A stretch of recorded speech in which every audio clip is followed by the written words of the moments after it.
Pesatnya perkembangan teknologi komunikasi dan informasi termasuk internet telah membantu manusia untuk semakin memudahkan segala aktivitas dan kebutuhannya. Sejak tahun 2014, jumlah pengguna internet di Indonesia menanjak cukup tinggi hingga tahun 2017, yakni 143,26 juta pengguna. Jumlah ini lebih dari setengah jumlah penduduk di Indonesia. Tercatat pula sebagian besar pengguna internet cukup sering mengakses aplikasi perpesanan dan media sosial melalui gawai mereka masing-masing. Namun dari semua manfaat yang dapat dinikmati dari internet, tidak serta-merta lepas dari sisi buruk di baliknya. Tidak sedikit oknum-oknum yang tidak bertanggung jawab memanfaatkan dunia maya untuk meraup keuntungan dengan cara merugikan pihak lain.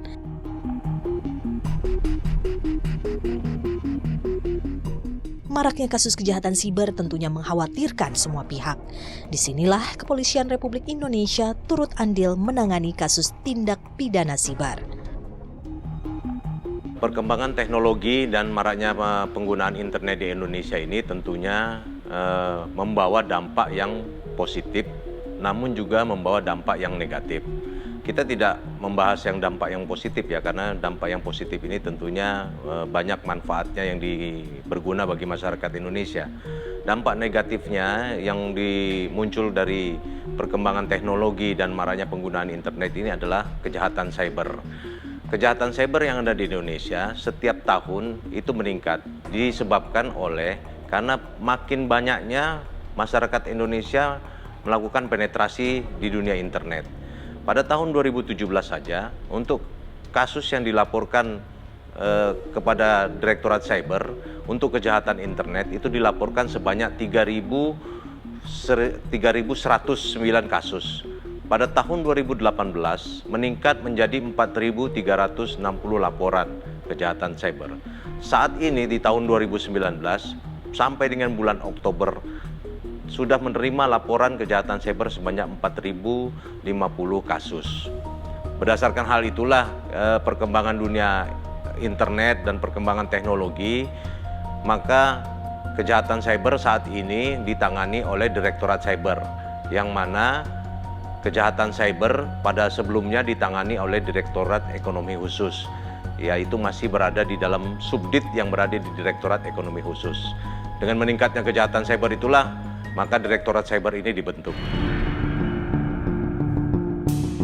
Dalam laporan yang kita terima, kasus penipuan dan penyebaran konten provokatif itu menempati urutan yang pertama.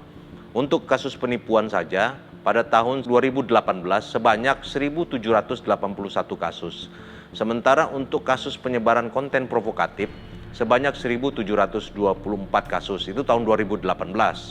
Pada tahun 2019 meningkat menjadi sampai dengan bulan Oktober 1.455 kasus penipuan online yang sudah dilaporkan ke Direktorat Tindak Pidana Cyber dan sebanyak 1.557 kasus penyebaran konten provokatif yang sudah dilaporkan di Direktorat Tindak Pidana Cyber. Kami sudah melakukan berbagai macam upaya dalam rangka menanggulangi kejahatan cyber di Indonesia. Secara umum, upaya-upaya yang dapat kita dilakukan itu ada dua kategorinya. Yang pertama adalah upaya pencegahan dan yang kedua adalah upaya penegakan hukum. Untuk upaya pencegahan sendiri, kami sudah melakukan berbagai macam kerjasama dengan seluruh stakeholder yang ada di Indonesia, baik internal maupun eksternal, untuk mengkampanyekan kejahatan cyber dan bagaimana cara penanggulangannya. Sementara untuk upaya yang penegakan hukum, kami juga sudah melakukan kerjasama secara maksimal dengan seluruh aparat penegak hukum, khususnya aparat penegak hukum yang ada di negara Republik Indonesia ini, dan juga beberapa aparat penegak hukum yang ada di luar negeri. Karena kejahatan cyber ini bukan hanya terjadi, pelaku-pelakunya bukan hanya ada di Indonesia saja, tapi pelaku-pelakunya ada juga yang berada di luar negeri dan korbannya pun juga ada di luar negeri.